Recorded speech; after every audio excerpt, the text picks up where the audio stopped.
राधे राधे। माता रानी आप सबकी मनोकामनाएं पूर्ण करे। आज नवरात्रि के दूसरे दिन सुनिए माँ ब्रह्मचारिणी की संपूर्ण कथा। माँ ब्रह्मचारिणी की पूजा नवरात्रि के दूसरे दिन की जाती है। ब्रह्मचारिणी का अर्थ होता है तप का आचरण करने वाली। दिव्य ब्रह्मचारिणी की पूजा करने वाले भक्त को अपने हर काम में सफलता प्राप्त होती है। वह हर ओर विजयी होता है। माँ ने अपने इस स्वरूप में सफेद वस्त्र धारण किए हुए हैं।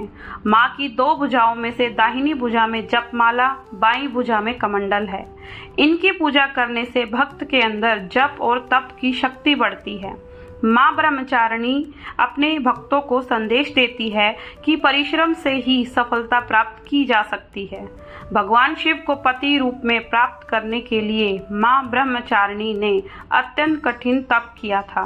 शिव पुराण में वर्णन मिलता है कि श्री ब्रह्मा जी के आदेशानुसार भगवान शंकर जी को पति रूप में प्राप्त करने के लिए देवी पार्वती ने कठिन तप किया था।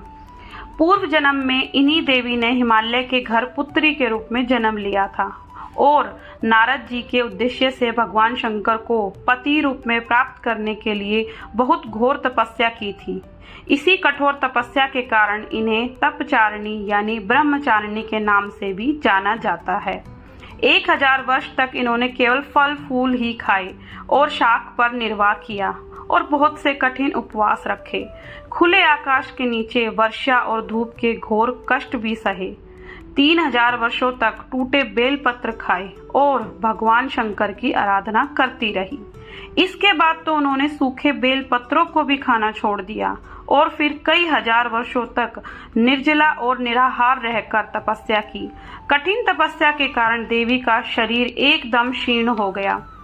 देवता, ऋषि, सिद्धगण, मुनि सभी ने ब्रह्मचारिणी की तपस्या को अभूतपूर्व पुण्य कृतज्ञ बताया और उसकी सराहना की और कहा, हे देवी, आज तक किसी ने इस तरह कठोर तपस्या नहीं की। यह तो बस आपसे ही संभव हो पाया है।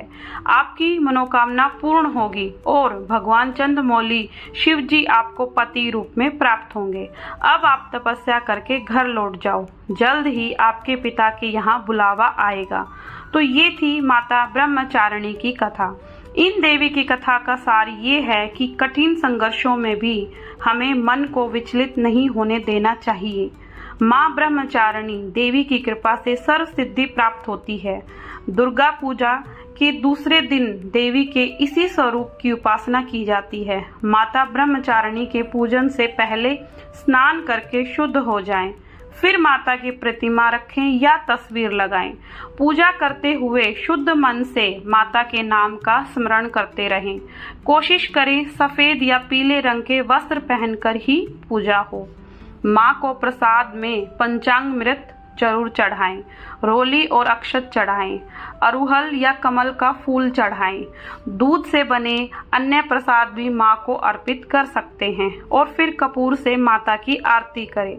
मान्यता है कि ब्रह्मचारिणी के पूजन से कठिन तप तो पूरे होते ही हैं, साथ में अध्ययन करने में रुचि बढ़ती है। साथ ही स्मरण शक्ति का भी विकास होता है। जीवन की अज्ञानता मिटती है और ज्ञान का प्रकाश फैलता है। तो ये थी माता ब्रह्मचारिणी की कथा। आपको ये कथा कैसी लगी कमेंट करके ज़रूर बताएं और साथ ही चैनल को सब्सक्राइब करना ना भूलें। राधे राधे। जय माता दी।